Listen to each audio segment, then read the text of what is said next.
Hi everyone and welcome back to my channel. So in today's video we're actually going to be doing our second anti-haul video for you guys. So yeah, we're going to actually talk about things I'm not going to be purchasing. That is the purpose of my anti-hauls, because guys, there is a lot of hype out here, a lot of limited edition makeup palettes, and let's just face it, your girl does not have all that money to constantly be going into the store and spending tons and tons and thousands of dollars of money on products that are just mediocre or just products that really aren't worth the hype. So that's what today's video is going to be about. So if you're interested in seeing the items that I'm not going to be purchasing, then stay tuned. So the first item that I'm going to talk to you guys about today is the Cali Kay Cosmetics, and this is the Royal Peach palette. Of course, I'm going to have a picture over here so you guys can definitely see it. The picture will be somewhere up here, let's just say that. But the palette is actually retailing for $45. Now, if you guys have seen the palette, to me it pretty much looks like a dupe of the Sweet Peach palette by Too Faced Cosmetics. However, it does have some different colors in there. But guys, again, is this really something that you really need? I feel like we already have enough oranges and brown palettes. And then, of course, they throw in those blues or whatever. So my question is this really a palette that you need? Now, what I did hear about this particular palette was, for one thing, is that the smell of the palette was off by a lot. Like, a lot of people were saying that the palette, while it wasn't supposed to smell like peaches, that the palette did have an really bad smell. So that was a reason why people were not happy with the palette. And also, the name for me is just not original. I mean, you already knew that Too Faced had came out with the Sweet Peach palette, and then for Cali Kay Cosmetics to come out with the palette and then name it Royal Peach, I was kind of like, what are you trying to do here? You couldn't be more original with the name. So anyway, like I said, the colors remind me of palettes that I already have, guys. So therefore, I'm going to skip this palette and I will not be purchasing it. The next palette that I want to talk to you guys about is a blush palette. Hourglass Ambient Lighting Blushes, guys. And these are new colors. I did go on the website, on the Sephora website, and I tried to look and see if they were anything different or whatever. They are listed as new colors. However, I feel that they already look like a bunch of colors that I already have in my collection. To be honest with you guys, the palette has 3 of the blushes in there, and you get a right nice size if you are familiar with the lighting palette that they came out with, and that was limited edition. But then I'm pretty sure that later in the year they actually re-released that whole lighting palette, and then they brought it back for Christmas, and I want to say now it's actually one of their permanent products.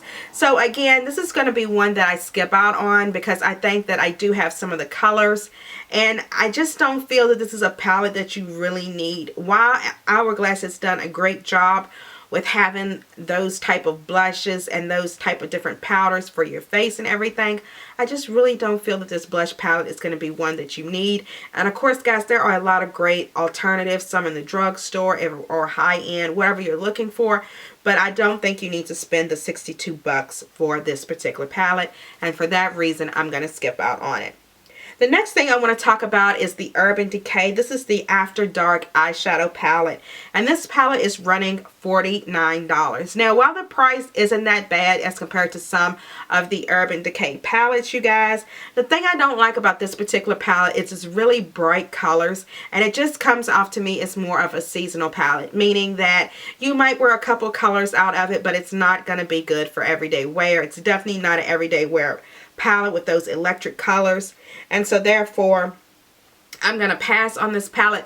And also, one thing that I noticed about Urban Decay, whenever they launch palettes like this in particular, usually those palettes are marked down a little bit later. So if you don't happen to purchase the palette now, who knows, maybe in a couple of months the palette could be marked down, as they do with some of their other palettes that they've done in the past. Whenever there's a big sale or something like that at Sephora, they tend to mark the palettes down, and this is something that I definitely see them doing again with this particular palette.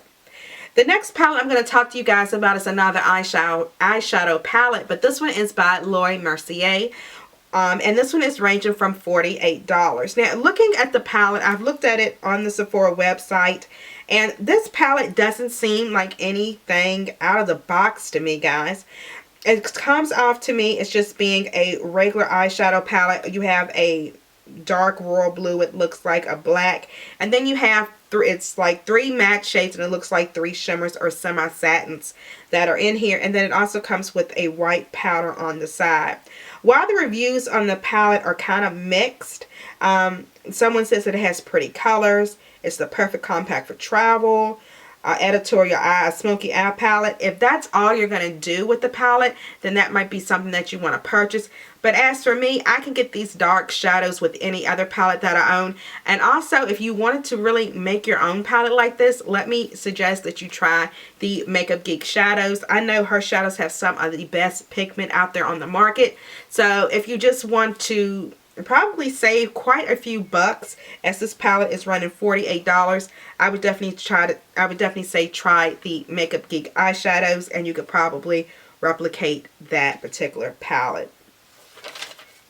The next palette I'm going to talk to you about is one that I definitely see that is going to be really, really hyped up, but it's one that I'm going to be skipping out on as well, and it is the Tarteist Pro Amazonian Clay palette. Now guys, to me, when I look at this palette, it has seasonal written all over it. If you are someone that you tend to like more of those pastel-y colors, light pinks and purples, then this palette is going to be perfect for you and right up your alley. I'm someone that while I do tend to like pinks, I'm really not into these particular colors. I just feel this is going to be a seasonal palette. Yes, it's pretty, but is it practical for everyday wear? I'm not really too sure about that. I do see that it does have some darker shades in here, so you probably could make quite a few looks. But then to me, I also see a lot of pastel colors, and for that reason, I'm just not going to purchase it. Pastel colors on my skin tone are okay, but at the same time, I'm not a person that I gravitate a lot towards pastels. I'm more of your neutral type of girl. So if the palette had maybe more neutral shades in it, I would probably pick it up. I love the colors that are in there. However, it's just not my particular cup of tea. The next palette is the Too Faced White Chocolate Chip palette that is averaging for $26. Now guys, with this particular palette, of course, you know, again, this is coming off as one of those seasonal palettes to me. A lot more of the pastel colors, and I feel that that's what everyone went for spring, was everyone wanted to get in on the hype with all the pastel colors. And I do see this as being another one of those palettes as to where people were really into just pastel colors. The reviews that I've heard about this palette are not good ones. I heard that the palette was mediocre. The shades were kind of, they didn't want to lay flat as they should. I just heard a lot of negative reviews about this particular palette. And for that reason, and the pastel colors, I'm going to be skipping out on that one as well.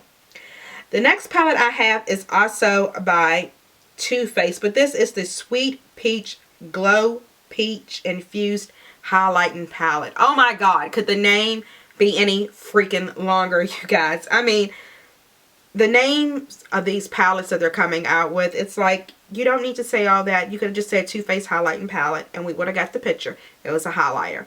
But anyway, this particular palette is called, I already told you the name of it. It's selling for $42. So you're actually getting 3 pans for $42, you guys. It comes in a little compact. And while it looks like it might be okay, guys, this is not something that I'm going to run to the store and purchase.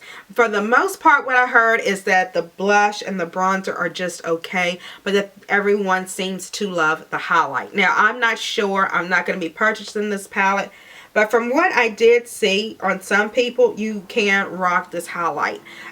It's a very pretty color. The model on here is actually an African-American lady. She looks very beautiful with this particular blush on, if that's what she's even advertising, because she might be advertising the eyeshadow palette. But either way, she looks amazing in this. However, the reviews are saying that the best item in the entire palette, however, was the highlighter. It says it's not worth it. I tried to rub the brush on it and it was nothing on the brush. I tried to use my finger to apply. Someone said it's beautiful. Purchased and returned. Bought it and returned. Nope. So very pretty. For light skin, yes. Fair complexions, good for pale skin.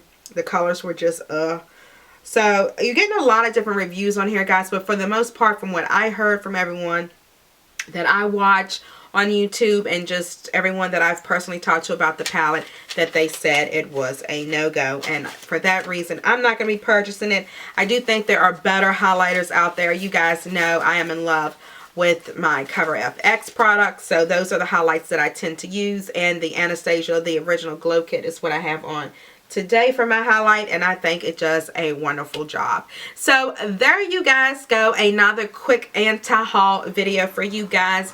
Leave me some comments down below and let me know some products that you guys are not interested in getting as well, so I can kind of get an idea of things that people are not having. Also, if you like videos like this, make sure you give it a thumbs up, guys, to let me know to keep doing anti-haul videos for you guys. Absolutely love doing anti-haul, so if it's something that you definitely want to keep seeing, definitely give me a thumbs up. As always, don't forget to hit the subscribe button on your way out, guys. You can actually click the circle of my face, and if you would like to see another video similar to this one, go ahead and click the box and it will take you to another video.